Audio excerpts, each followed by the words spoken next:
Tá indo.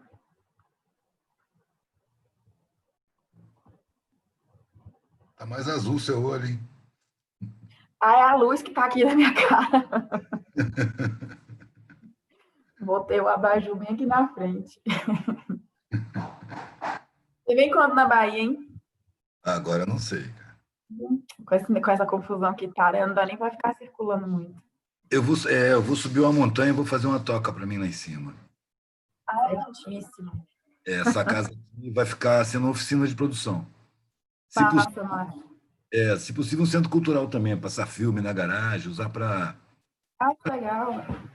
fazer um centro cultural mesmo. Bom, estamos ao vivo. Então, Opa, estamos ao vivo. Postura. deixa eu só confirmar. Deixa eu só confirmar se estamos mesmo, mas acho que estamos. Estamos ao vivo. Boa noite, todo mundo aí que está vendo a gente.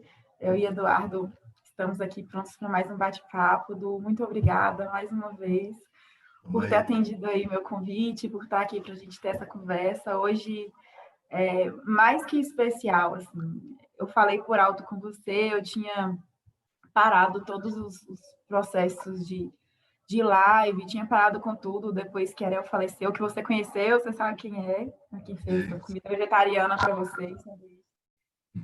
E aí, quando começou a surgir de novo essa vontade de retomar, de fazer, eu comecei a sentir muita vontade de falar sobre vida, sobre vida. E vida, para mim, é espiritualidade, sabe?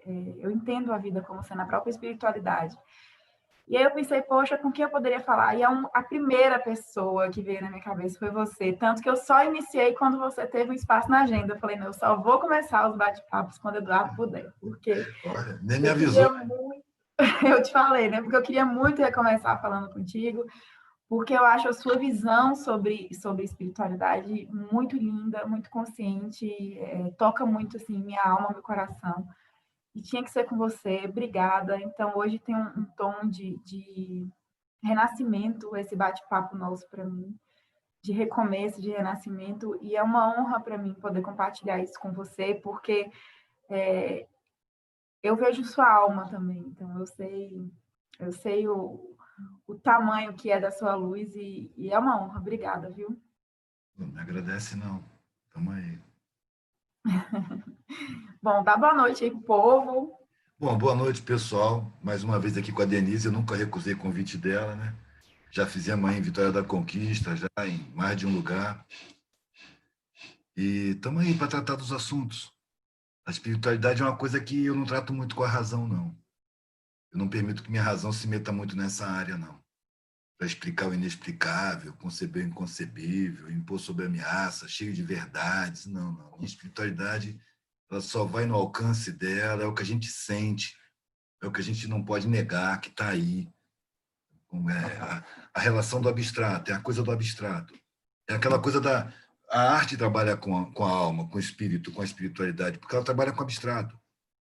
Ela trabalha com sentimento, com os desejos, com temperamento, com caráter, com visão de mundo, com as coisas abstratas. Eu acho que o abstrato é muito mais importante do que a gente leva em conta, porque a gente vem do abstrato e a gente vai para o abstrato. O mundo material ele é uma passagem relativamente curta, de algumas décadas, enquanto que a gente tem, não sei quanto tempo a gente tem de existência. A gente já existia antes, vai continuar existindo depois. É tudo o que eu sinto. Não é uma coisa que eu precise provar. Não, quem quer prova, desacredita, não tem problema. Eu sinto, assim como sinto tanta coisa, que eu sinto com uma certeza intuitiva, não racional. Quando você mete a racionalidade nessa área, você cria uma religião cheia de verdades. Olha quantas religiões existem antagônicas entre si, enquanto que a espiritualidade é uma só. Cabe a gente captar da espiritualidade o que a gente tem alcance. Né? A espiritualidade, na verdade, é... Você vê a espiritualidade das pessoas na conduta cotidiana, no temperamento, né? No abstrato dela, na forma de reagir, se ela é agressiva, se ela é respeitosa, se ela é cheia de verdades, ou se ela é compreensiva, amorosa. Ali a espiritualidade está convivendo com a gente o tempo todo. Há uma tendência a segregar a espiritualidade na igreja. Não, a espiritualidade é o tempo todo. O tempo todo. Você quer ver a espiritualidade de uma pessoa, observa como é que ela é no cotidiano, né? Eu canso de dizer, no templo todo mundo é santo. Eu quero ver na rua, no mercado, né? Diante do insulto, diante da tentativa de um engano, de um roubo, alguém que cobrou mais caro, né? Como é que a pessoa reage? Diante de uma perda. Ali que você vê a espiritualidade dela, no temperamento, na forma de agir. Sabe que eu acho que existem, assim, uma transição que o ser humano ainda vai fazer da mente religiosa para a mente espiritual. Eu cresci, não sei se eu já comentei isso contigo, eu cresci dentro de uma religião bem rigorosa, Testemunha de Jeová. Até eu nasci e cresci até os 20 anos.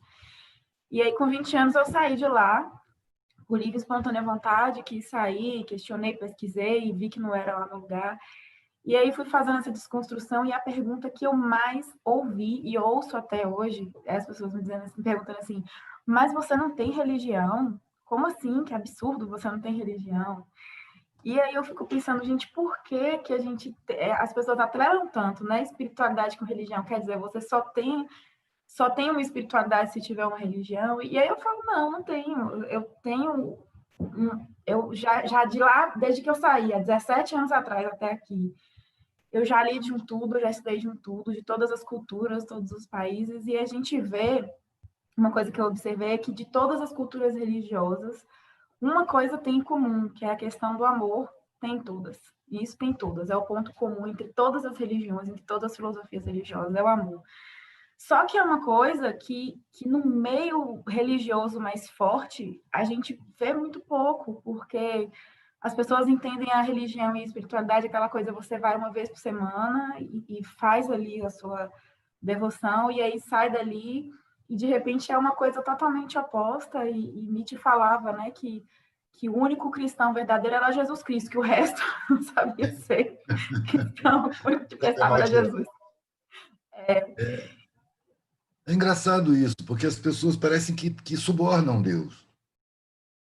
Se comportam de qualquer maneira com a matéria, é uma coisa diferente, e na igreja já se comporta de outra maneira. E aí dá o dízimo como quem está pagando pelos pecados. Está subordinando a divindade. A minha mãe faz isso, ela é católica. Ela formou padres, e ela fala, eu formei 4 sacerdotes para Deus. Então ela tem crédito, entendeu? É como se fosse uma empresa, uma negociação qualquer. É a redução da divindade. Né? Porque imagina, a gente não conhece nem a criação. Se é que o universo é uma criação, a gente não conhece ele.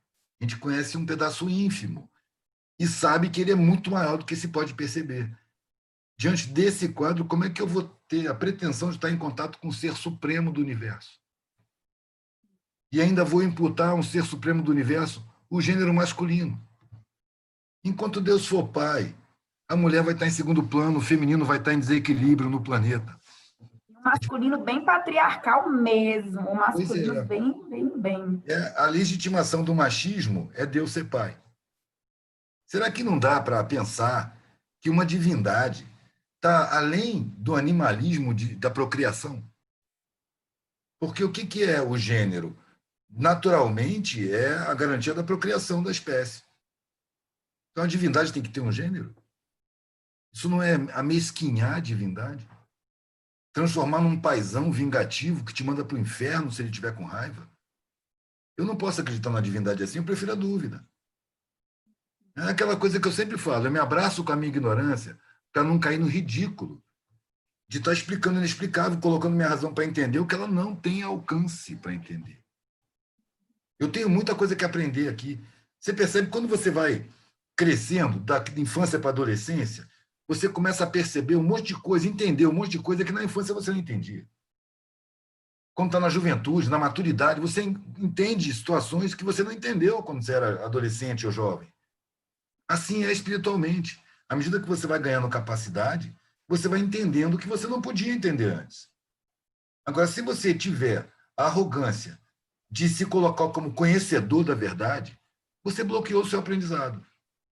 Eu já sei a verdade, então você não vai crescer, não vai aprender mais nada. Já sabe a verdade, por pura pretensão. Um pinguinho de humildade, pinguinho só de humildade. E a gente escapa do ridículo, de estar afirmando verdades improváveis. reduzindo a espiritualidade às questões materiais. Você vê, tem religião que diz que quando Deus gosta de você, você age direitinho, ele te enriquece, ele te dá riqueza. Observa as pessoas que têm riqueza, vê como elas são cercadas de falsidade por todos os lados. Quem é que pode querer isso? Você tem muito dinheiro, você não sabe se o seu parceiro gosta de você ou está com você por dinheiro. Você não sabe se o sorriso para você é porque você tem dinheiro ou porque a pessoa gosta mesmo de você. Você sai da realidade, você vira uma casta. Você passa a ser um cara bajulado. Você perde contato com a sinceridade. Na sequência, você já não confia em ninguém. Já desconfia que todo mundo é interesseiro. E, geralmente, quem chega perto do rico, muito rico, ele é interesseiro mesmo. E tratam de afastar os que são honestos de perto dele. E o cara fica cercado de mau caráter. Intuindo isso, ele perde o contato com a humanidade, perde a sinceridade de vista e já se fecha, vive enclausurado dentro dele mesmo, não confiando em ninguém. Você vai confiar em muito pouca gente, mesmo assim sem muito critério. Isso, para mim, é um inferno. Você ser cercado de bajulação, de falsidade, de gente interesseira, isso é um inferno, não me interessa. Eu gosto de sinceridade.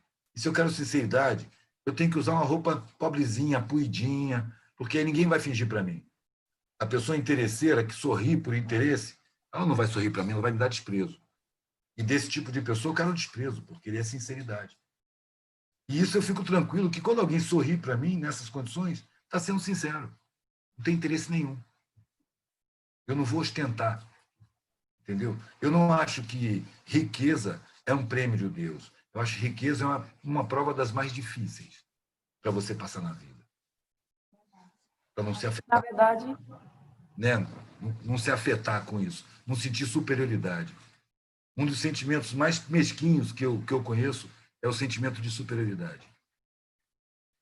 a gente, na verdade, é mal acostumado, né? Se você observar bem a forma como a humanidade lida com essa figura chamada Deus, é realmente pedindo, não, é barganhando, é fazendo promessa, barganhando, é pedindo.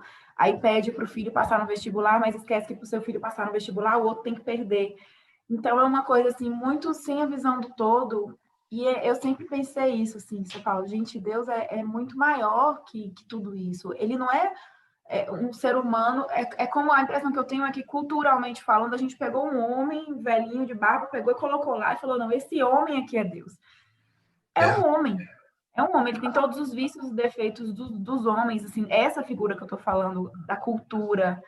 E, na verdade, é muito maior que isso, porque quando a gente fala de espiritualidade, a gente fala de amor. E tem duas histórias que eu acho fantásticas de Madre Teresa.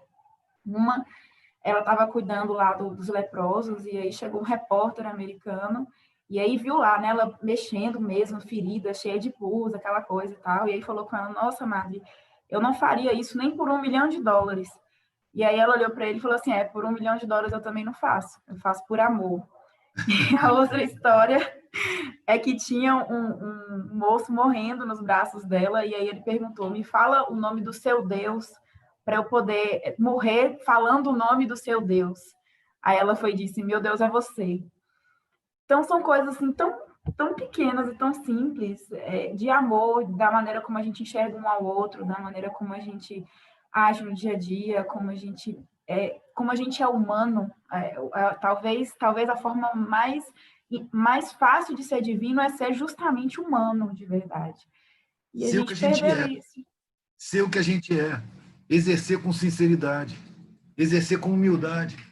Reconhecendo nossa pequeneza, a nossa incapacidade. Eu tenho muitas capacidades, mas eu não tenho a capacidade de assamarcar o universo. Eu não tenho tamanho para conceber uma divindade. Então, eu não preciso conceber, não preciso imaginar. Está em tudo, eu sinto que está em tudo. O que, que é? Eu não sei o que, que é. Não posso saber. Eu sei o que, que é raiva. Eu sei o que, que é generosidade. Eu sei o que é honestidade. Eu sei o que é o meu meio humano, material. Eu sei o que é a espiritualidade humana, nesse nível que eu estou. E é tudo que eu tenho que saber. À medida que eu for me desenvolvendo nesse meio, eu vou adquirindo capacidade de alcançar outros meios muito gradativamente, sem querer dar pulo. As pessoas querem chegar na perfeição, num pulo. Não adianta, é ilusão. A gente carrega a imperfeição dentro da gente. E a gente aprende com ela. A imperfeição é exatamente o incentivo para a gente estar sempre se melhorando. O cara que tem a arrogância de já estou com Deus, eu já evoluí, ele estacionou ali, ele não aprende mais nada, ele parou. E continua sendo um ser humano, habitante de uma poeira cósmica, num sistema planetário dos menores, na periferia de uma das galáxias mais simples e insignificantes do universo, que é a Via Láctea. A Via Láctea é alguma coisa. E acha que é muita coisa. E acha que Deus está aqui, boiando em volta, desocupado, tomando conta do que a gente pensa dentro do banheiro. Não, e ainda diz, eu falo em nome de Deus, que é o pior de tudo. Pois é muito atrevimento. Eu acho engraçado. É uma ingenuidade triste a pessoa ter essa pretensão de falar em nome de Deus. Geralmente são as pessoas mais intolerantes, menos amorosas, menos respeitosas. São as que têm a arrogância de carregar a verdade divina e vive ameaçando os outros com o inferno. Eu quero distância desse pessoal. Eles estão, vamos dizer assim, no jardim da infância. Eu acho que esse tipo de religião que tem um paizão, que promete recompensa para você fazer o bem e castigo se você fizer o mal, existe porque é necessário. Há pessoas que não vão fazer o bem se não tiver um prêmio. Maternal, né? Se não tiver ameaça do castigo, vai fazer o mal à galega por interesse. Qualquer interesse material, você faz o mal a alguém na disputa. Então, melhor do que isso é você fazer o bem por interesse e evitar fazer o mal por medo. Com o tempo e com a prática, a pessoa vai começar a perceber que quando ela beneficia alguém, ela é a maior beneficiada, em espírito. O sentimento que ela tem é muito bom. É muito bom quando você percebe que alguém saiu beneficiado com a atitude sua. É muito bom. Eu sinto assim, necessidade de agradecer. Pô, obrigado, cara, por eu poder ter sido útil para você. Porque eu me sinto beneficiado. Eu não espero o prêmio. Não me interessa. O meu prêmio é esse. É o prazer de ver o que eu fiz beneficiar.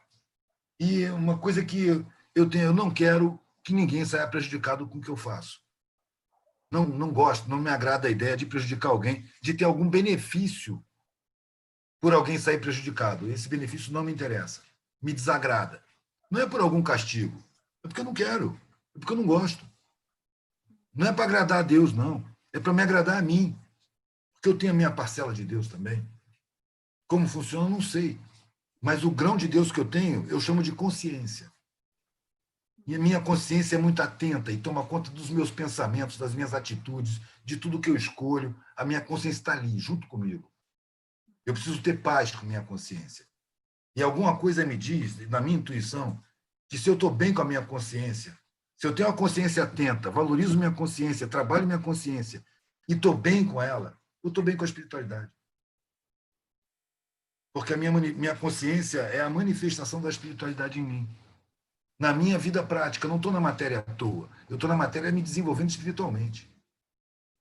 É aqui que a gente está, nesse campo. A gente é tão primitivo que precisa estar na matéria para evoluir espiritualmente, para aprender, para crescer, para sair daqui melhor do que entrou. Então, a matéria não é diferente de espiritualidade. A matéria é o nosso nível de desenvolvimento espiritual, que a gente ainda é muito... E sabe qual eu acho que é o grande desafio que a matéria proporciona para a gente? É justamente essa natureza predadora, porque a gente vive num DNA e numa sociedade constituída de tal forma que quem é predador vai conseguindo tomar as coisas e crescer. Então, muitas vezes a gente chega num ponto de falar assim, não, eu prefiro perder do que ter que tomar alguma coisa de alguém, ou de que ter que me corromper, ou ter que me vender e sujar a minha consciência.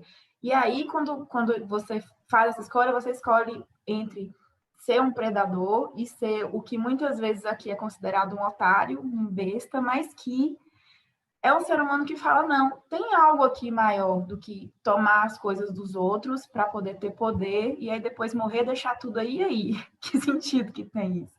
Então, Pois essa é, natureza predadora e a sociedade, da maneira como ela é constituída, que estimula a competitividade o tempo todo, de repente você para e olha para isso e fala, não, aqui tem um limite, porque eu tenho o limite da minha consciência, eu não vou passar por cima de ninguém, eu não quero ver ninguém perdedor e sofrendo para eu poder ser ganhador. E eu acho que isso também faz parte, sabe? Tem um provérbio indiano que eu acho bacana, que fala assim, a verdade é um espelho que caiu das mãos de Deus, se quebrou em milhões de pedaços, e o problema é que cada ser humano acha um caco e acha que está em posse do espelho inteiro.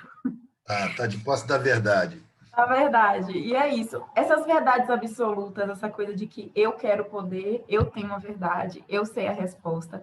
A gente enche tanto copo que não cabe mais nada. E aí, de repente, perde de aprender e a gente aprende com tudo. E eu estava falando isso esses dias com um amigo que perguntou assim para mim: Ah, quando foi que você passou a saber tudo na sua área jurídica, né? De direito, não sei o quê. Quando foi que você começou assim a saber tudo? Eu falei, nunca, não sei. Como Até saber? hoje eu não sei. Eu não sei, a gente está aprendendo, a gente está em construção, e eu acho que isso aqui é bacana. E é aprender, inclusive, com qualquer pessoa, qualquer ser humano, animal, qualquer situação que passa na vida, pode trazer um aprendizado, inclusive, espiritual. E aí, se a gente fala, não, eu sei tudo, a gente perde a oportunidade, às vezes, de uma riqueza espiritual muito mais valiosa do que qualquer riqueza aqui, considerada riqueza aqui. É verdade. As lições estão aí, mas dependem da vontade do aprendiz. Se o aprendiz não quer, não tem nada que ele vai aprender. Né? As oportunidades de aprendizado estão à nossa volta o tempo todo. A gente aqui anda distraído e não percebe. E muita gente anda desinteressada. Quando você abraça uma verdade, por exemplo, você se desinteressa de novos aprendizados. Você chegou na verdade. Né? As religiões fazem isso. Você adere a uma religião e não pensa no assunto. Pode ver, quando está tudo bem, você não pensa em Deus. Você pensa em Deus quando está tudo ruim. Né? Que tipo de devoção é essa? Só quando está tudo ruim que você procura. Se está tudo bem, você dá graças a Deus e vai curtir, esquece do assunto. Isso não é espiritualidade. Isso é uma simulação. Isso é uma precariedade. Isso é a religiosidade que acomoda as pessoas. Ela é necessária. Sabe? É necessária. Porque eu já vi gente parar de matar porque se converteu a uma religião. Já vi gente parar de fazer o mal, de fazer merda, né? Porque se converteu. Então eu vejo que é uma necessidade social que tende a desaparecer com as gerações, com a evolução do planeta, das pessoas, da civilização, da sociedade. Mas só vai desaparecer quando deixar de ser necessário. Quando as pessoas exercerem realmente a espiritualidade. Aí não vai ser necessário religião nenhuma. Porque a religiosidade vai estar a espiritualidade vai estar no dia a dia. Vai estar no seu trato com um amigo, no mercado, com geral. Você cria benevolência, você fica compreensivo, você passa a ser respeitador de todo mundo. Você respeita o erro, mesmo que você não apoie. Né? Você não está julgando ninguém, você para de julgar. Eu não sei como é que as pessoas não percebem, cara, que julgar é uma coisa muito desconfortável. Observa as pessoas que vivem, as pessoas julgadoras. Tem as pessoas que são arrogantes e vivem julgando os outros. Observa o cotidiano. É um cotidiano de briga, de desentendimento, de bate-boca, de sentimento desagradável. A pessoa está sempre criando mal-estar em si e em volta de si, pelo trabalho que ela se dá, de arrogância de estar julgando os outros. Quando você se percebe falho, quando você se reconhece falível, você começa a prestar atenção nos seus erros. E esse trabalho faz você deixar para lá os erros alheios. É aquele desenho que eu fiz na frase, né? Reconhecer falhas próprias ajuda a perdoar falhas alheias. Quem se ocupa com as próprias falhas não se dá o trabalho de tratar das falhas alheias, porque não há quem não tenha falha. Você tratar de falha dos outros significa só que você está cego para as suas. Observe as pessoas que julgam os outros e cita uma falha de uma pessoa dessa para você ver como é que ela reage. É o ódio em pessoa, que ela não olha para si, ela está muito ocupada olhando para os outros. E nisso ela se atrasa espiritualmente, não evolui, não cresce, não aprende, não se desenvolve, repete velhos erros. Ela mesma vai arrumar o sofrimento dela. Inclusive, esse já é mais um motivo para não julgar ninguém. Toda atitude, toda escolha é um plantio que vai dar a sua colheita. Não cabe a ninguém julgar ninguém. Cada um decide o seu caminho e arruma as consequências dos seus atos ali na frente. Ninguém precisa julgar ninguém. Cada um age de acordo com o que pode oferecer também, né? Porque às vezes ele só tem aquilo dentro dele para oferecer. Sim, Por sim, mais se que ele a gente produz. ache isso ou aquilo, é o que a pessoa pode ser. Se ele E essa produz coisa do dor, julgamento. Oi? se ele produz dor, é de dor que ele precisa para crescer. Você olha para trás na sua vida, observa os momentos onde você mais cresceu, mais aprendeu, mais ganhou capacidade de superação, de resistência, de compreensão, de percepção. Não foi nos momentos de sofrimento? Nos momentos de sofrimento a gente aprende muito mais. Então o sofrimento é a parte da didática espiritual. Se você se dispõe a aprender e corre atrás do aprendizado, se trabalha por dentro, você trata o sofrimento de outra maneira. Se você se recusa a aprender, se você se agarra a verdades, o sofrimento chega em você, sacode você, joga você no chão e te obriga a refletir. Porque sem ele você não reflete. Então, o sofrimento, no nosso nível primitivo de espiritualidade, que a gente é muito primitivo ainda, a gente ainda precisa do sofrimento para crescer. Porque a gente não toma a iniciativa de crescer por conta própria. A gente é muito acomodado. Você abraça uma verdade e esquece o assunto, vai tratar só da matéria. Na hora da religião, você vai lá no culto, dá uma grana para limpar sua consciência, leva comida. Eu já vi empresário que sacaneia todo mundo sair de noite num carro para distribuir sopa para desabrigado.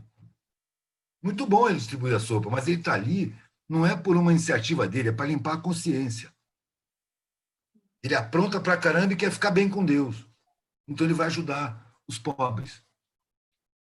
Ele dá uma utilidade assim de limpeza de consciência. Ele não Quase está como se fosse um pagamento também, né? interesse. Ele está ajudando por interesse espiritual.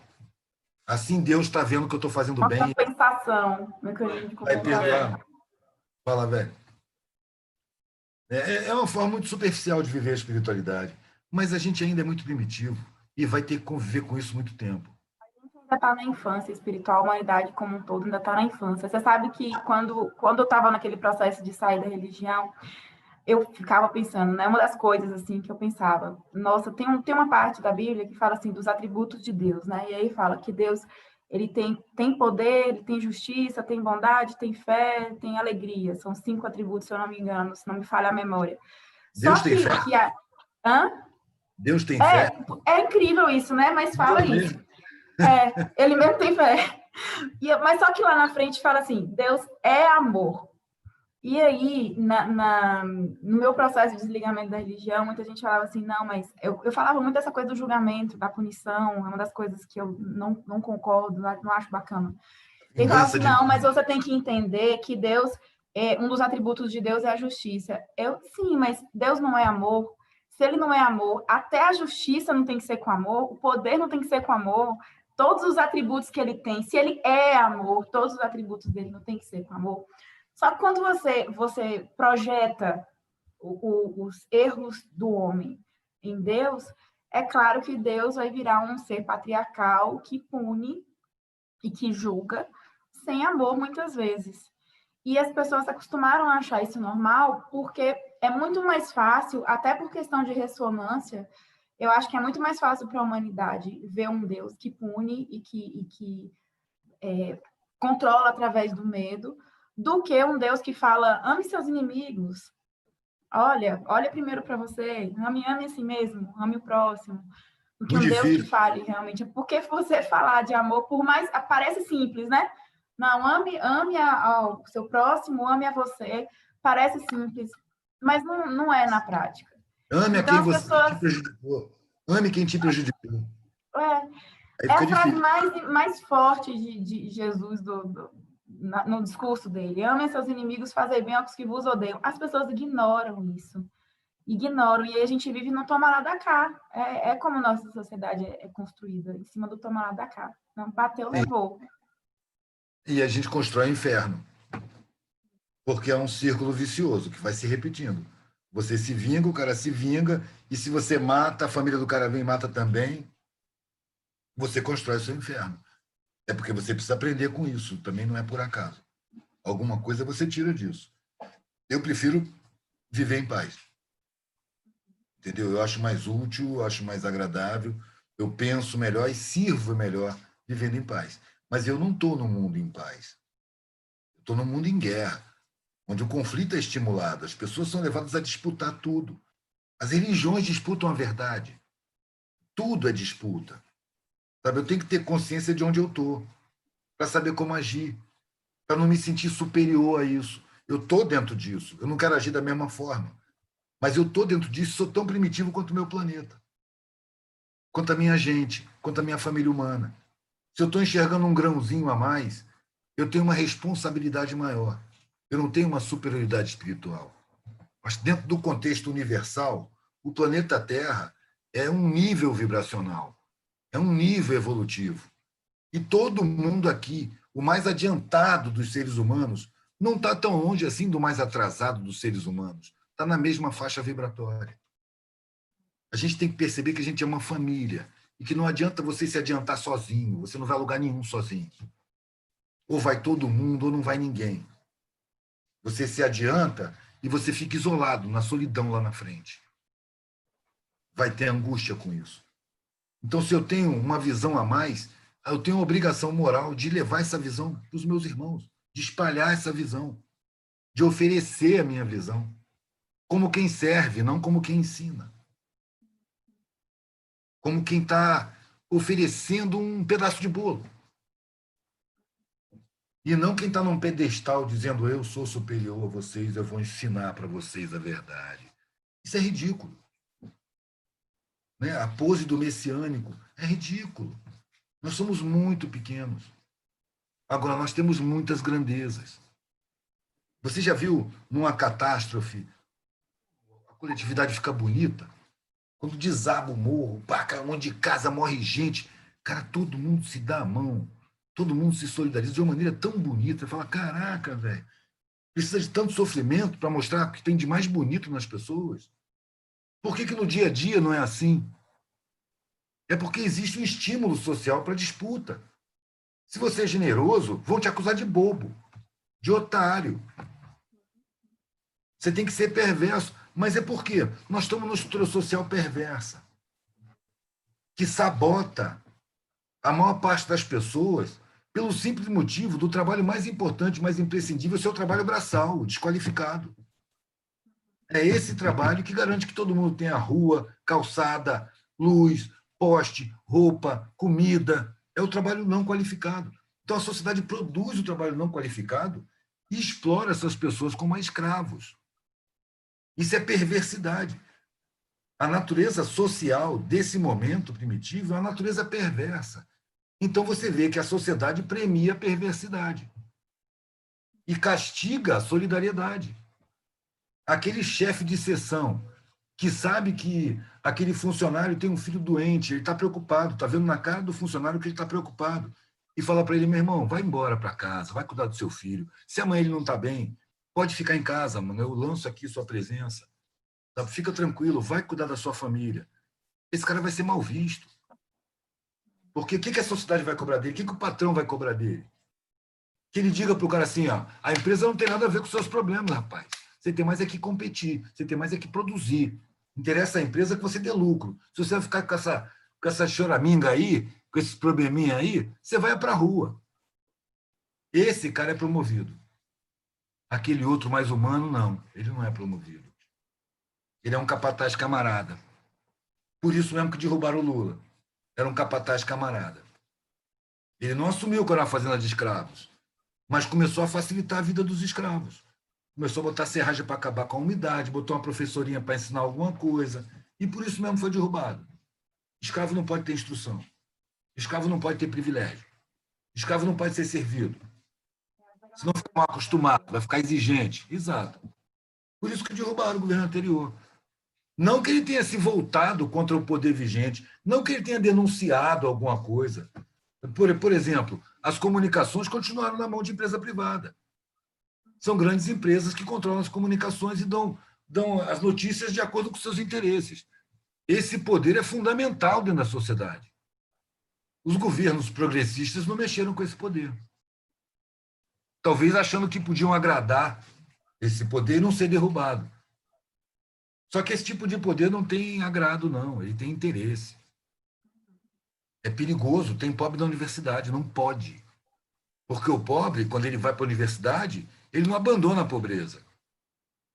Ele quer levar o conhecimento para a galera. Porque quem vive na dificuldade, quem vive na favela, quem vive na periferia, a dificuldade une as pessoas, cria uma ligação afetiva muito grande, uma ligação social muito grande. Então, quando o cara da favela entra na faculdade, ele queria que todo mundo da favela entrasse também. E como ele não pode fazer isso, ele leva a universidade para a favela. Muitas vezes convida os colegas da classe média, que ele já fez amizade, que tem um espírito melhorzinho, convida para fazer um cursinho pré-vestibular dentro da faculdade, dentro da favela. Nós estamos numa situação hoje que eu nunca vi ter tanto cursinho pré-vestibular dentro de favela, dentro de periferia, com professores universitários. Isso não existia. O destino do pobre era ser analfabeto, ignorante, desinformado, para ser facilmente escravizado, para reconhecer sua inferioridade social e a superioridade dos mais ricos. Hoje, a situação é diferente, a maioria está nessa situação, mas existe uma gama de pessoas dentro da favela que já está enxergando o mundo de um jeito diferente e que já está levando essa visão para os outros dentro da favela. E é isso que os dominantes estão tentando desfazer, estão tentando desconstruir. O processo foi detonado e não tem volta. Mas quem está no poder, quem está no conservadorismo, que quer manter, vai fazer tudo para impedir que isso aconteça. Eu acho que esse é um caminho espiritual coletivo. Nós vamos em busca de harmonia social. E nós vamos harmonia. Eu acho que a humanidade caminha também em busca agora de liberdade. Liberdade. É aquela coisa de que ninguém aguenta mais ser rebanho, ninguém aguenta mais ser tocado ali como rebanho e carregar essas algemas. Eu não diria que ninguém, mas muita gente não atura mais. Há pessoas que não sabem ser outra coisa senão rebanho. O condicionamento social é esse. Então, mas existe um movimento grande no sentido de, caramba, vamos deixar de ser rebanho em todos os sentidos, no sentido cultural, no sentido social, espiritual, religioso. Vamos pensar com a nossa própria cabeça, porque pelo menos a gente comete nossos próprios erros, não os erros copiados de outros.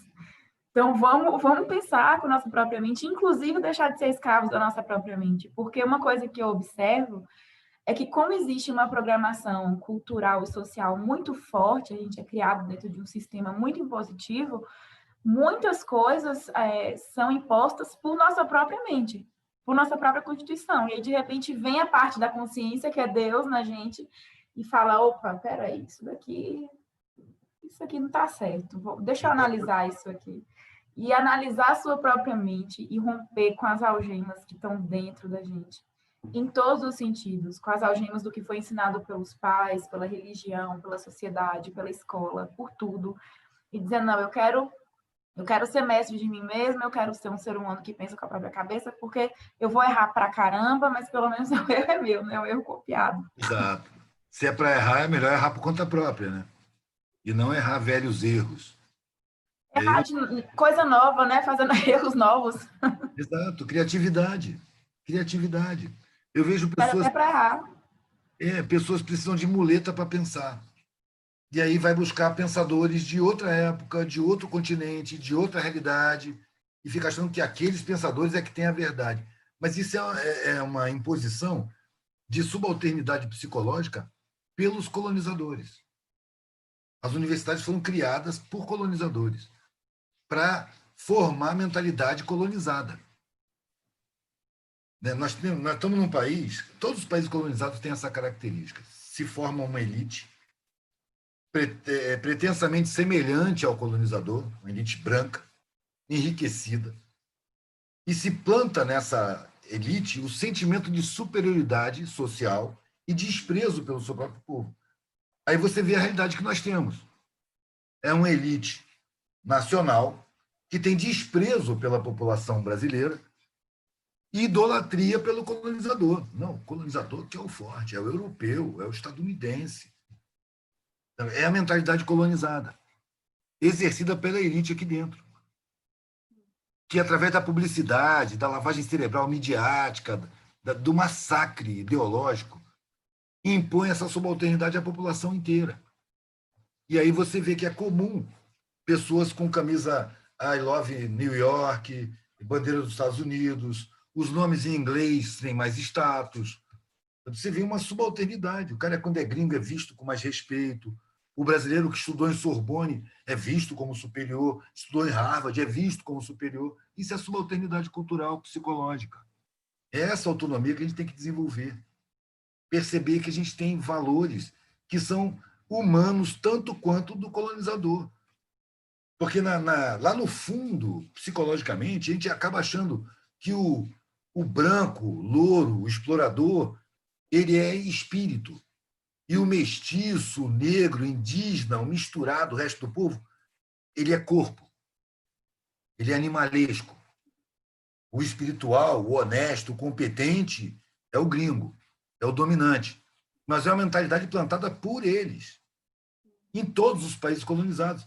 Vai ver quem é que está no governo da Bolívia. São os brancos, europeizados, se sentindo parecidos com o colonizador. Vai ver quem é a oposição na Venezuela, que faz passeata em inglês, falando out para o Maduro. Também é a colonização cultural dos dominantes em cima da elite local.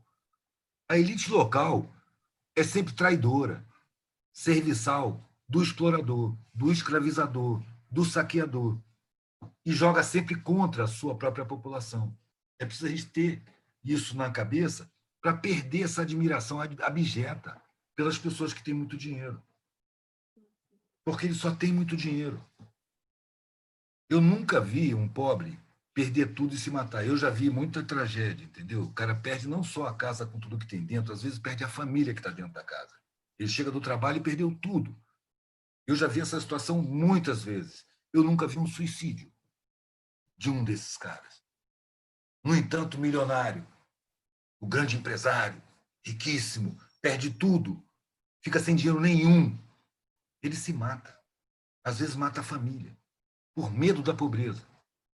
E ele entende a vida dele como nas coisas que ele tem, não o que ele é. Aí eu pergunto quem é o forte, quem é o fraco.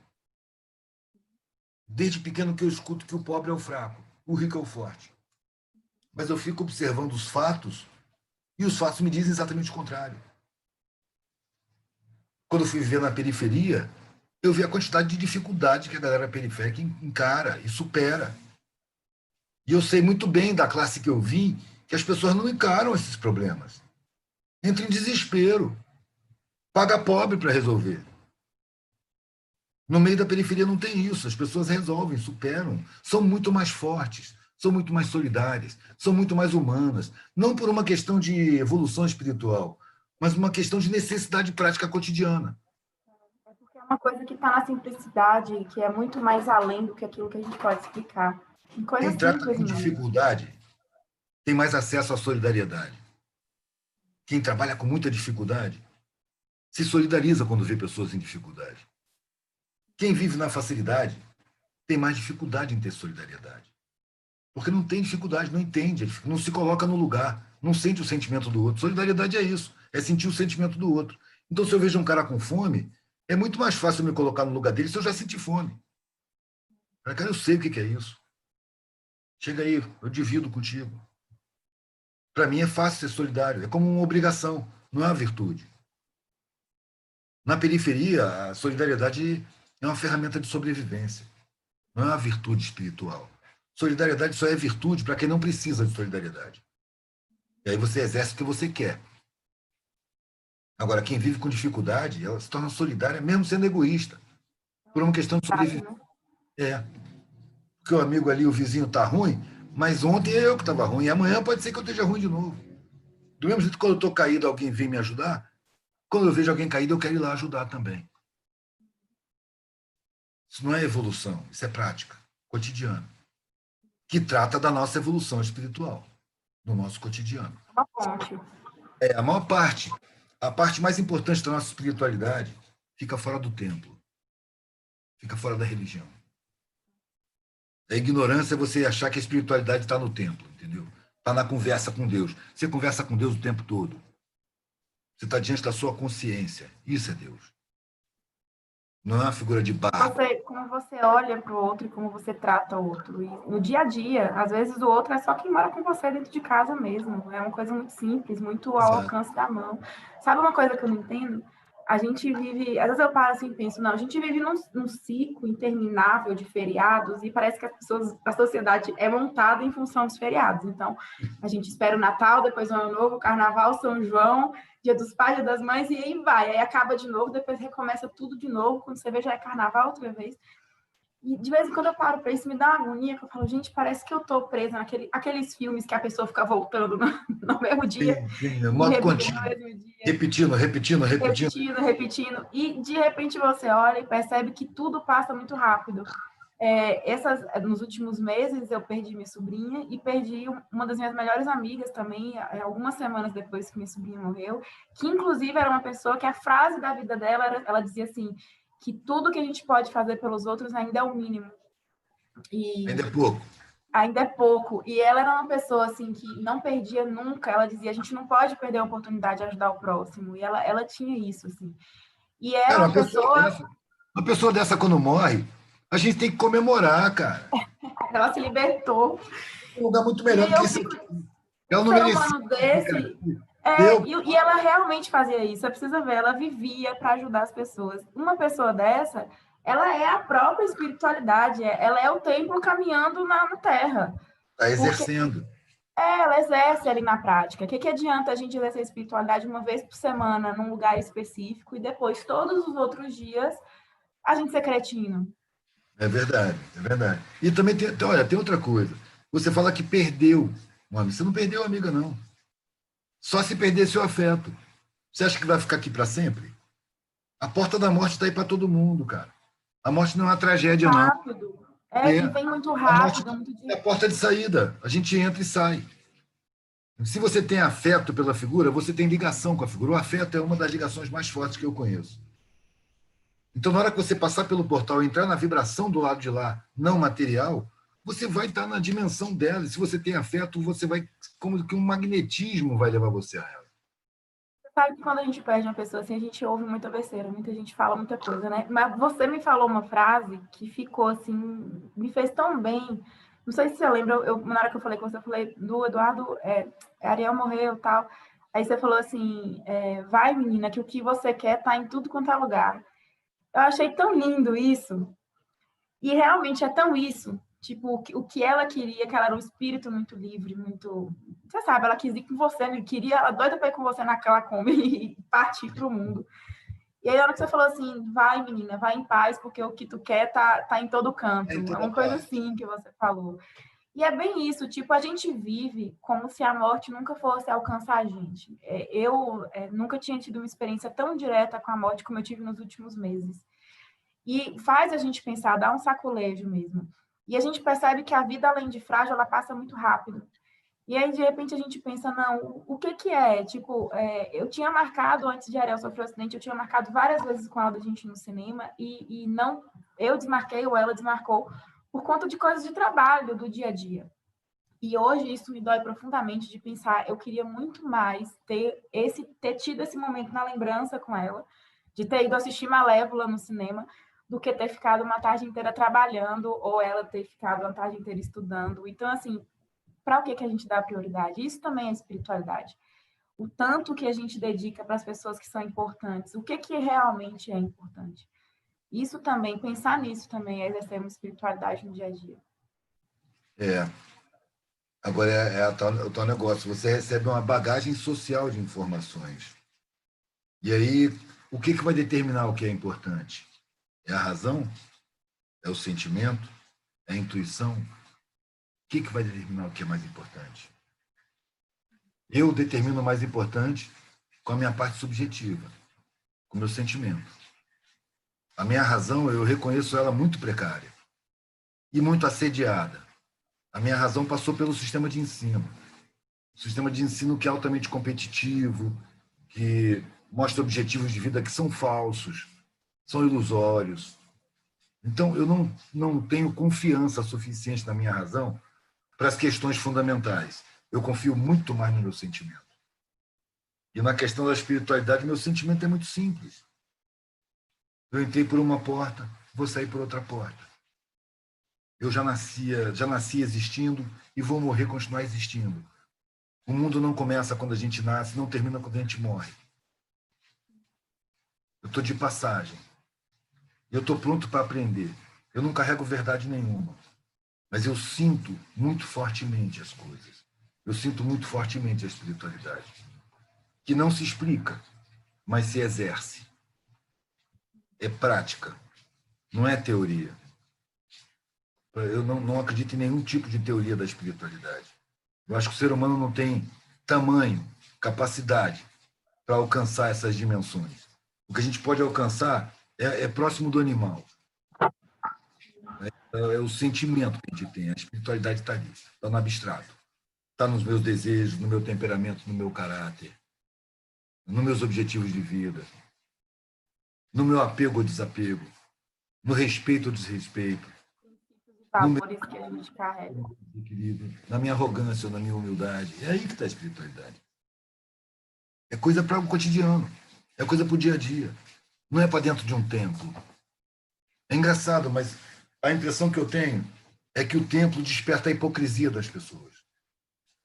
A pessoa entra no templo e fica contrita. Vira uma pessoa pura e sem pecados. Ou então reconhece o pecado. É mais uma virtude, reconhecer o pecado. É tudo forma, cara. Tudo forma. O conteúdo fica lá fora. Vai ver o apego que o cara tem ao carro dele. Vai ver o apego que ele tem à imagem dele. A opinião a respeito dele. Tudo externalidades. E o que é interno fica em segundo plano. O cara leva a espiritualidade para a área cênica. Ele simula a espiritualidade. E nessa ele tenta subornar Deus através do pastor. Ele sacaneia, ele engana, ele é interesseiro, ele é mal intencionado. Mas ele acaba se convencendo que ele está bem com Deus. Porque ele cumpre os códigos da religião. Fica simples para ele, né? Fica fácil para ele. No entanto, é um grande engano. Não é espiritualidade isso aí. Eu vejo muito mais espiritualidade na dúvida do que na certeza. E, no entanto, as religiões exigem uma certeza que a gente não pode ter. Se você não tiver certeza, você está pecando. Eu usava muito essa frase logo quando eu saí da religião, perder-se é o caminho, porque desmoronou tudo, aí você fica, né, nossa, tô perdida. Mas tá perdida naquele momento era tudo que eu queria, era o caminho, era tá perdida. Perder-se às vezes é o caminho. Então, para que saber tudo? Não tem nem condição, não existe a possibilidade. Tudo que. Olha para essa nossa galáxia, é uma das menores. A gente não alcança nem o conhecimento sobre a nossa galáxia. São 200 bilhões de galáxias. A coisa tem uma dimensão que a gente não pode imaginar. Escapa até a imaginação. E olha que a imaginação é uma coisa ampla. Não dá nem para imaginar. E como é que eu vou ter alguma certeza? Eu vou ter certeza aqui no meu pedaço. Causa e consequência. Em todas as épocas da humanidade, a gente vê que existe um impulso interno, que vem de lá de dentro mesmo, que leva o ser humano a uma coisa melhor, que leva o ser humano a querer algo melhor. Isso é Deus, eu acho, eu enxergo Deus nisso, sabe? Nesse impulso que faz a gente querer melhorar, superar, reconstruir, renascer. Essa energia, esse impulso é o sagrado que tem na gente. Não está fora, está dentro. Sim, é um impulso que a gente tem de busca pelo melhor. O problema é que vem um exército de publicitários para definir que melhor é esse.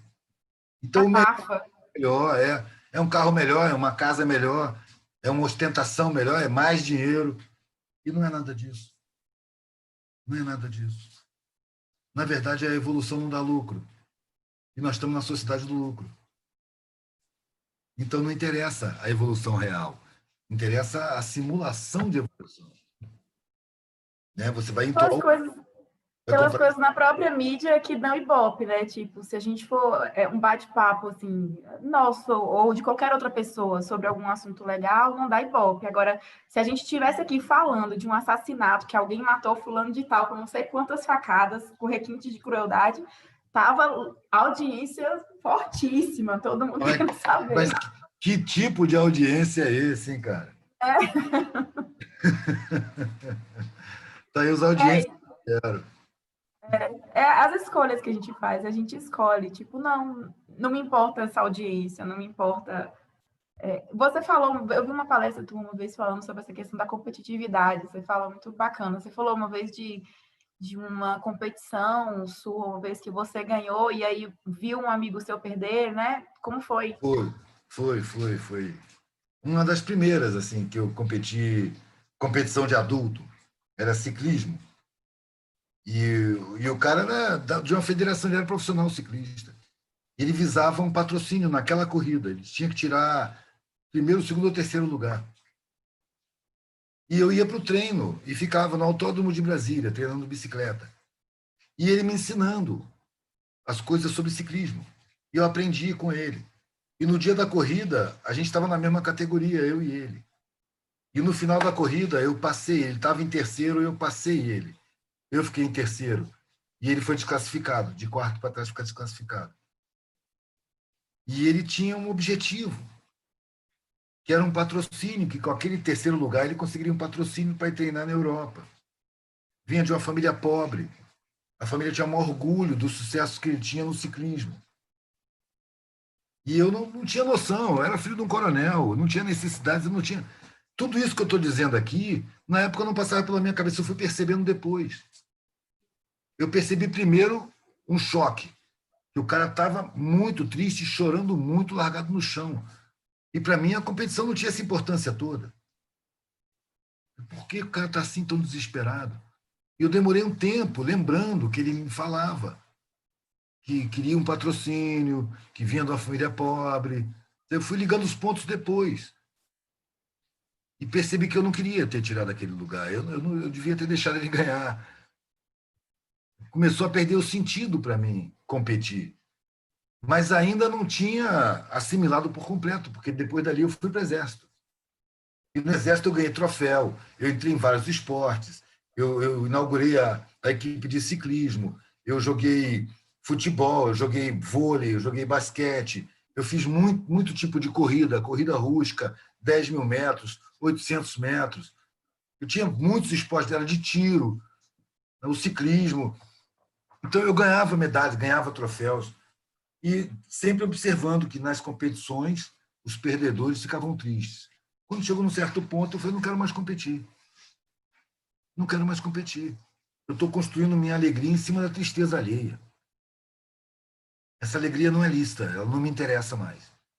Eu achei que eu tinha essa liberdade. Mas aí eu comecei a ser perseguido. Primeiro veio uma pressão muito grande. Que isso, cara? Tá maluco? Você é medalhista, você não pode parar de competir de jeito nenhum. A segunda companhia tem um monte de medalha que você conseguiu. A escola preparatória tem 2 troféus aí que você conseguiu em competições em Campinas. Você não pode parar de competir. Eu falei, mas não quero competir mais. Até apelei, falei, é anti-evangélico, cara. Eu estou fazendo com os outros o que eu não quero que seja feito comigo. Mas não teve argumento, aí eu passei a ser perseguido. Aí anotavam o meu cinto sujo, sapato sujo, roupa amassada, barba mal feita, e todo fim de semana eu estava detido. A escola saía todo mundo para casa e eu ficava lá preso, não podia sair. Aí eu ia para a sala de lutas, que eu fazia lutas, enchia o saco de areia de porrada, saía aliviado e refletia na minha vida, o que eu estou fazendo aqui dentro? Que lugar é esse? Qual é a função do exército dentro da sociedade? O fato de eu ficar preso lá sozinho me dava a oportunidade de refletir. E foi refletindo que eu falei, eu não quero que minha vida seja utilizada num esquema desse.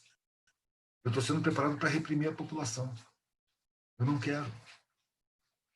Mas o que eles oferecem? Eles oferecem um suborno. Você vai ter garantias sociais, você vai ter respeito social, polícia não te encosta a mão, você é uma autoridade do Estado, você tem porte de arma, tem poder de mando, várias proteções, plano de carreira, aposentadoria garantida. É uma espécie de suborno.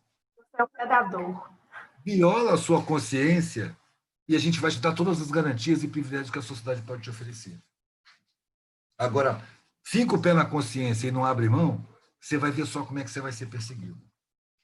Nós estamos numa sociedade que tem a estrutura construída com perversidade. Então, ela privilegia a perversidade e combate a humanidade, a benevolência, a boa vontade. Combate. Essas coisas estão restritas à área religiosa, que não se aplica na vida prática. Deus é Deus. A sociedade é a sociedade. Vamos separar as coisas. Falar bem longe. E aí você legitima qualquer tipo de perversidade que você exerça. O mundo é assim mesmo. Deus entende. Você molda Deus à sua conveniência. Deus é do jeito que te convém. Aí que eu digo, eu prefiro a ignorância. Eu não sei o que é. Está muito acima da minha capacidade. Se um dia eu for capaz, eu vou alcançar esse conhecimento. Por enquanto, eu sei que eu não sou. Eu estou tentando alcançar conhecimento sobre os meus sentimentos ainda. Eu quero controlar minha raiva, não quero sentir mais raiva na vida. E ainda não consegui. Então, eu tenho um trabalhinho aqui, um deverzinho de casa para fazer, dentro de mim. Não posso estar querendo. Agora, a gente tem tanto trabalho para fazer dentro da gente, né? E a gente não tem como perder tempo controlando a vida dos outros, porque quando a gente realmente olha, é tanto trabalho, tanta coisa para consertar dentro da gente mesmo, do próprio psiquismo. Mas as pessoas fogem disso, né? Foge. As pessoas Porque não dói, querem, né? porque dói, incomoda. Eu não quero ver minhas falhas, eu não tenho falhas. Não quero ver. E aí eu me dedico a outras coisas. O trabalho principal, que é o que traz paz de espírito, é o trabalho interno. Mas para isso você tem que ter humildade. Nós estamos numa sociedade que infla o ego. É difícil ter humildade, cara. As pessoas confundem humildade com humilhação. Não percebem a grande vantagem da humildade, que é você reconhecer seus erros e poder se corrigir. Com arrogância você não reconhece erro. Você precisa ter humildade, profundidade em si mesmo e sinceridade para poder se trabalhar. Você medita para poder sair do corpo, para ter fenômenos, não sei o que. Eu falo, não me interessa fenômeno, sair do corpo. Não me Não, interessa. eu paro, respiro e medito para ver o que eu preciso limpar em mim, para ver o que minha mente traz desculpa a palavra, de merda, para eu poder limpar, dar descarga e limpar. É só por isso. É um processo de limpeza, não é? Eu não quero sair do corpo, não quero voar, não quero ver outro universo, não quero acessar a vida dos outros, Mas nada. muitas vezes essa direção tomada por muitas pessoas é exatamente para fugir do olhar sobre si mesmo. Eu não quero pensar em mim. Eu não quero pensar nas minhas falhas. Então eu vou expandir a minha consciência.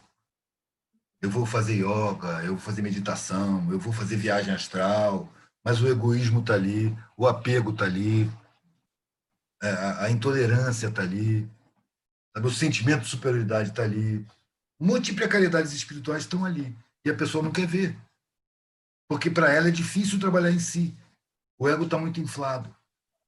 Não é que é mais difícil trabalhar em si. Quando você tem humildade, é muito mais interessante trabalhar em si, porque você vê resultado. Trabalhar no outro não dá resultado. Ou dá resultados que você muitas vezes não gosta. Trabalhar em si dá muito resultado. É muito prazeroso. Mas você tem que criar condições para isso. E essas condições não podem passar pela arrogância. Não podem passar pela soberba. Porque senão você não vai querer olhar para si. Você não quer se perceber falho por causa da arrogância. Se você tem humildade, você assume que é falho. Mesmo que você não veja as suas falhas, você sabe que é falho, porque você está no mundo falho. Você faz parte desse mundo. Você não é melhor do que ele. Então, se você tem humildade, você vai ter interesse em trabalhar em si mesmo. E trabalhando em si, você amplia a sua visão, você se melhora, você controla as suas reações. Você cria capacidade de compreensão com o erro alheio. Você evolui de verdade espiritualmente e ganha paz de espírito na sua vida cotidiana. Para de ter guerra. Também, né? Exato, cara. A busca da evolução, ela é interessante, nem que seja por egoísmo, para você ter paz de espírito. Eu acho que essa coisa da mente religiosa, que é essa mente que julga, que trabalha muito com a culpa, né? Ao invés de responsabilidade, é a culpa. Essa coisa da mente religiosa é interessante que ela se manifesta em todas as religiões. É uma coisa que não é a religião, é a pessoa. A pessoa tem ou não tem esse fanatismo, essa conduta. E existe também a nova essa coisa, não, alguns falam assim, não, eu sou espiritualista, eu faço meditação, eu faço yoga, mas tem a mesma postura de julgamento e de fanatismo diante daquilo, de achar que aquilo é uma verdade, e que é mente religiosa de toda maneira, mesmo que você não tenha religião. É como se fosse uma doença do psiquismo humano mesmo. Essa coisa de que não, eu Eu me acho que é uma sinto indução. culpado E ao mesmo tempo que eu me sinto culpado, eu julgo, e ao mesmo tempo eu trabalho aqui com o medo e com a recompensa, e com a minha verdade. São as características, assim. Sim, mas se você vai citar o psiquismo, eu prefiro que esse psiquismo fique restrito à sociedade, é o psiquismo da sociedade. A sociedade induz a, a mente das pessoas a funcionar dessa maneira, por ser como é, competitiva, dominada por empresas, por interesses econômicos. E aí se misturam as coisas e você não vai chegar em nenhuma conclusão que te tire da competição, que faça você ser benevolente. Porque o mundo é assim, o mundo é cruel, e você vai ser cruel que nem o mundo. Não, você é otário.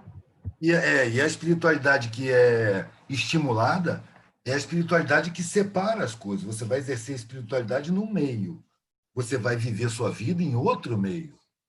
Você não vai exercer sua espiritualidade na vida. Tanto que nas religiões falam mundo lá fora. Que diabo de mundo lá fora é esse, cara? Não tem mundo lá fora. Tá aqui. É o sagrado e o profano. É essa coisa de dividir.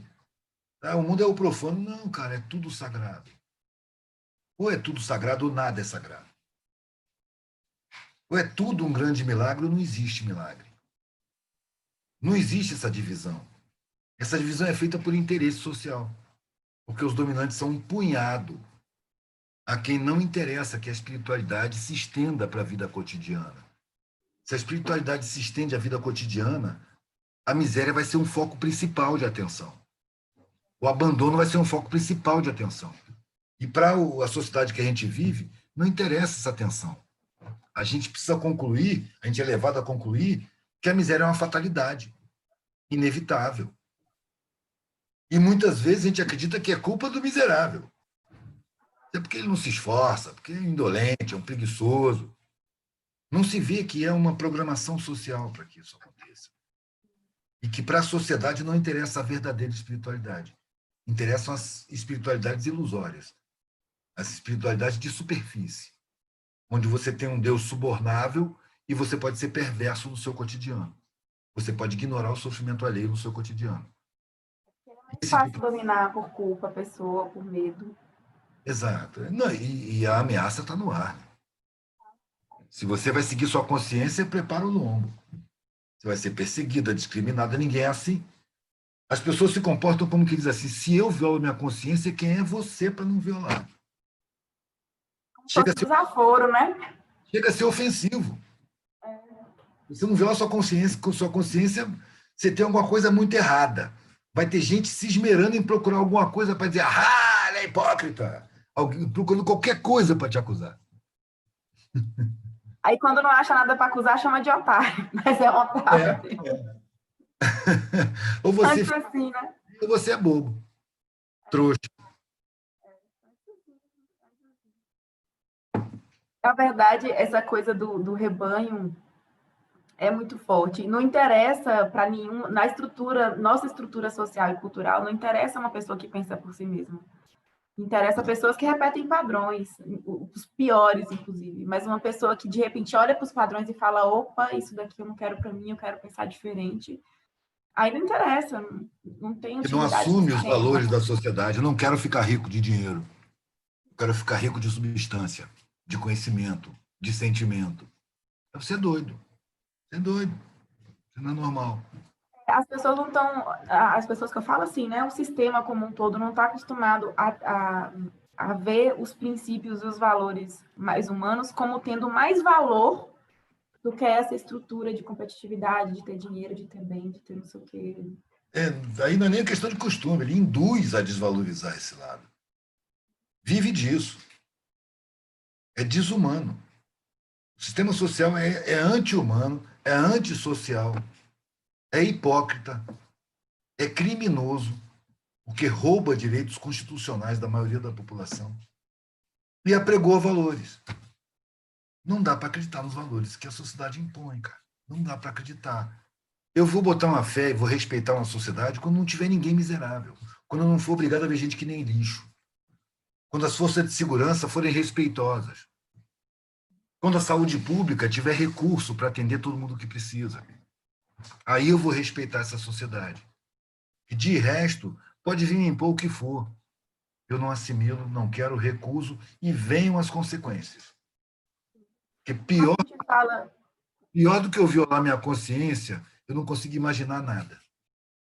eu concordo totalmente com você. É assim, quando a gente fala de espiritualidade do dia a dia, a gente está falando de escolha.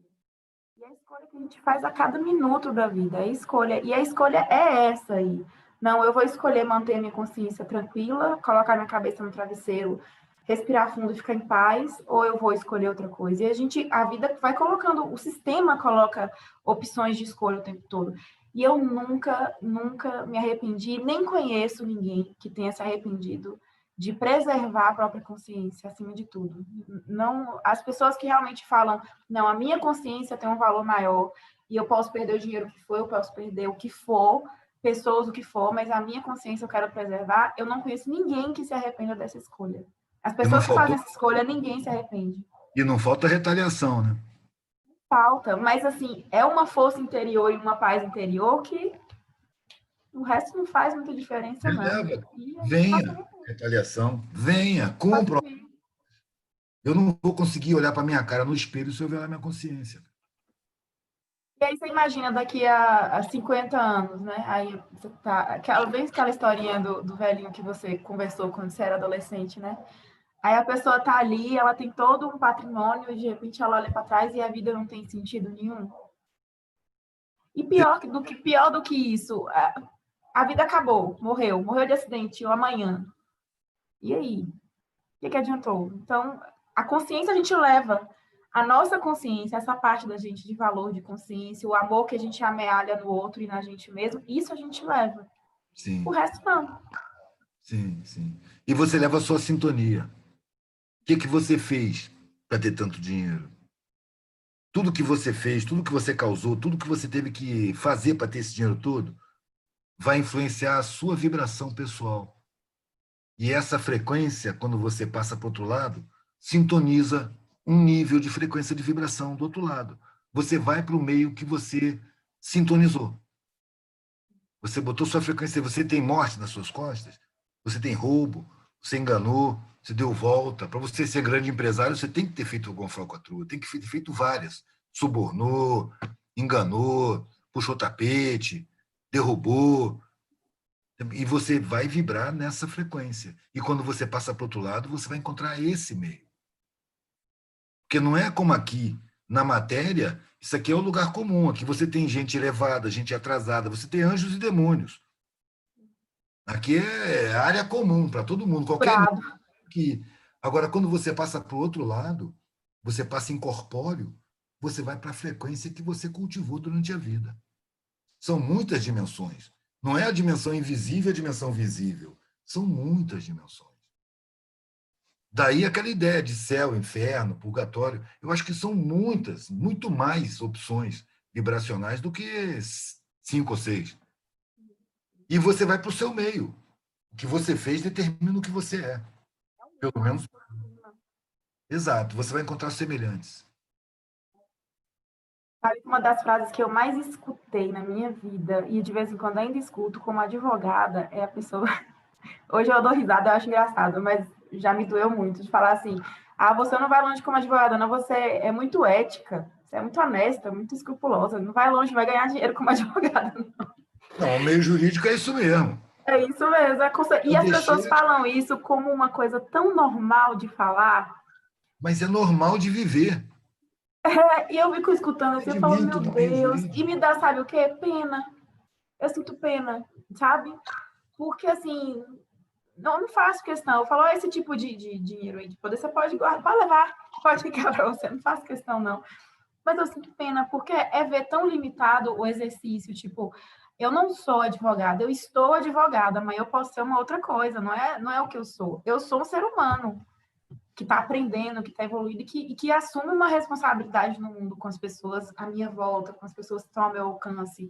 E aí se eu posso usar a minha profissão, seja qual for, seja varrendo rua, seja cozinhando, já fui merendeira também, inclusive, seja advogando, seja o que for.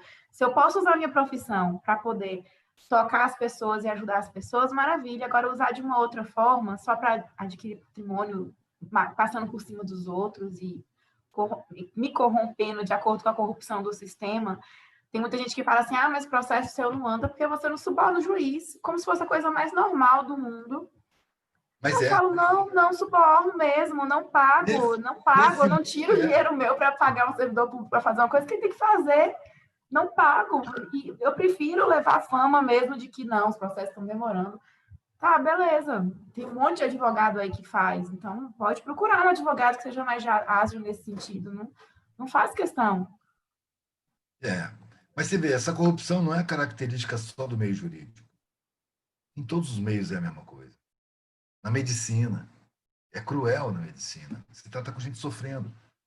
Mas o estímulo é esse, é o fingimento. O cara faz medicina para encher o rabo de grana. Ele não está preocupado em assumir um compromisso com o sofrimento das pessoas. Ele quer status, ele quer grana. E aquele que quer fazer a medicina por amor, ele é discriminado a partir da faculdade. Na própria universidade ele já é discriminado, é o romântico, é o trouxa, é o otário. Isso aí é comum em qualquer meio, em qualquer meio. Na polícia, no transporte, na mineração, em qualquer meio social. Você vê o reflexo da falcatrua, da falta de honestidade, do interesse material. É o primitivismo social que a gente vive. Social, cultural e religioso. Uma pessoa honesta no serviço público, ela sofre muito. Um professor honesto no sistema de ensino, ele sofre muito. Porque não interessa o ensino verdadeiro, interessa a ignorância, interessa o ensino para o mercado. O ensino que deveria ser humano, que apontaria na direção de uma sociedade harmônica. Porque, para mim, o objetivo da humanidade é atingir um grau de sociedade em harmonia, onde não tem abandonados. Só que não existe a consciência disso ainda. Os dominantes de agora são materializados demais.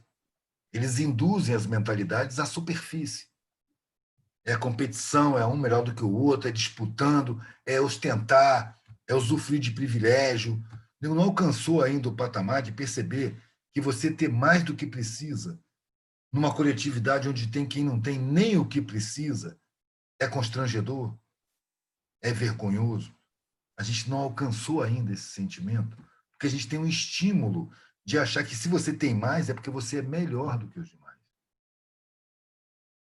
Entendeu? Então, é a criação de mentalidade direto. Na formação dos profissionais está incluído, no direito, na medicina, nem todos na engenharia, na pesquisa. Em todos os meios, a indução é a mesma. Seja superficial, seja egoísta, seja vaidoso, né? Seja apegado. E a gente precisa, cada ser humano precisa fazer uma escolha. Isso é o exercício da espiritualidade, é fazer uma escolha. A Quem gente é que faz você escolha quer toda ser hora. todos os dias? Parece que a Poucos. cada passo a gente tem escolha para fazer. Cada escolha é uma renúncia. Você sempre renuncia a alguma coisa. E é isso que faz a diferença e vai construindo. Então, todos os dias a gente pode acordar e falar, não, hoje eu quero fazer diferente, hoje eu quero, em todos os momentos. E é isso, espiritualidade no dia a dia, no cotidiano, nas pessoas. Eu espero que a gente caminhe E enquanto humanidade. as escolhas recomendáveis são exatamente aquelas que você abre mão da espiritualidade. Em cada escolha, você falou, em cada escolha alguma coisa você abre mão. Se a sua escolha é material, é de acordo com os valores sociais, você está abrindo mão do que é mais importante, que é a sua espiritualidade. Ela vai passar pela sociedade, vai sair com você, vai te acompanhar ao longo da eternidade. Enquanto que essa sociedade, daqui a 100 anos, vai ser outra. Daqui a 200 anos vai ser outra. Daqui a 500 anos vai estar muito diferente disso aqui. O conceito oriental sobre espiritualidade, essa coisa do sagrado dentro da gente, né? De você ver Deus dentro de você e no outro. E aí a ideia deles é justamente essa, tipo assim, se você passa por cima de uma pessoa, seja ela quem for, ou mata, ou rouba, ou passa para trás, ou engana, você está enganando uma pessoa que também tem Deus dentro dela.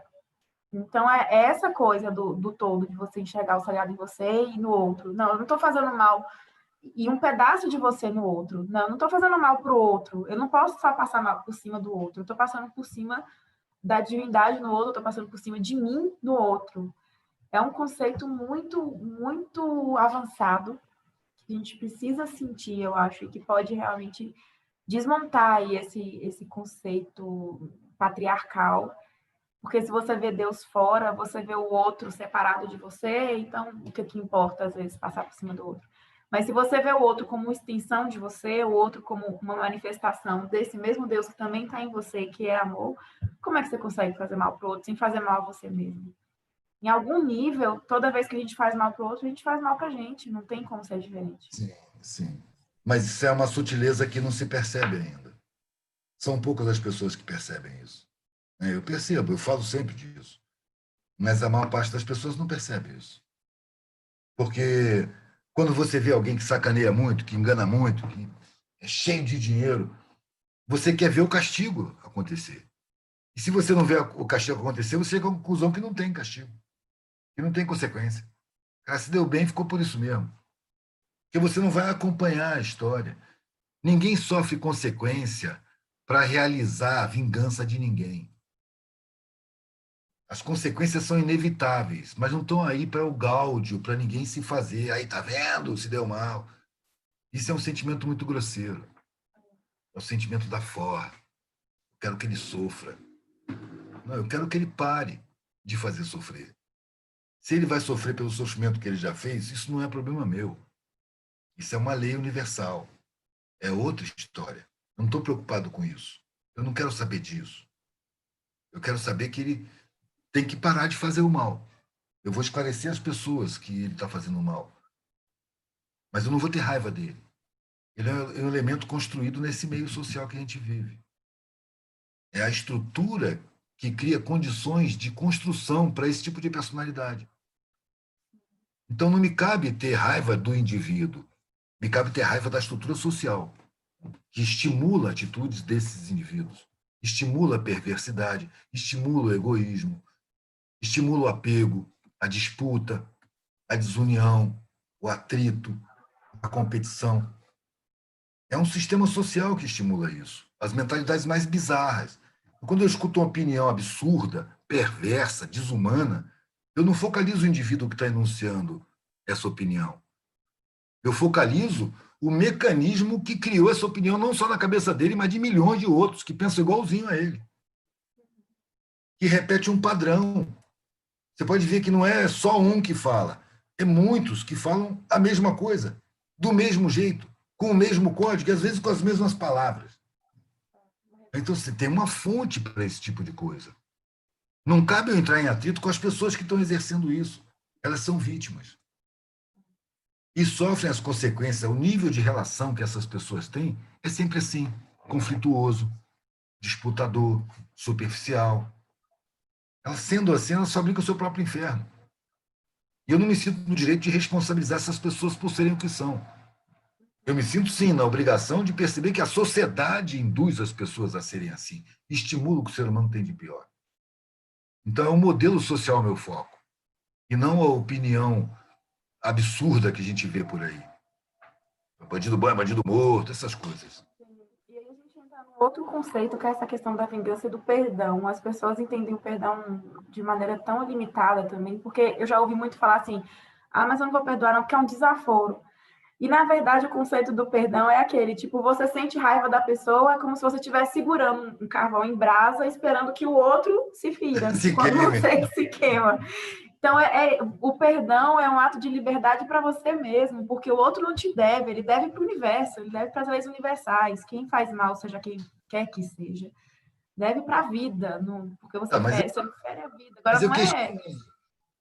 eu questiono esse negócio do perdão. Porque se eu vou perdoar alguém, antes eu precisei culpar. Aí eu vou perdoar. Se eu não culpar, eu não preciso perdoar. Eu nem culpei. Eu entendo.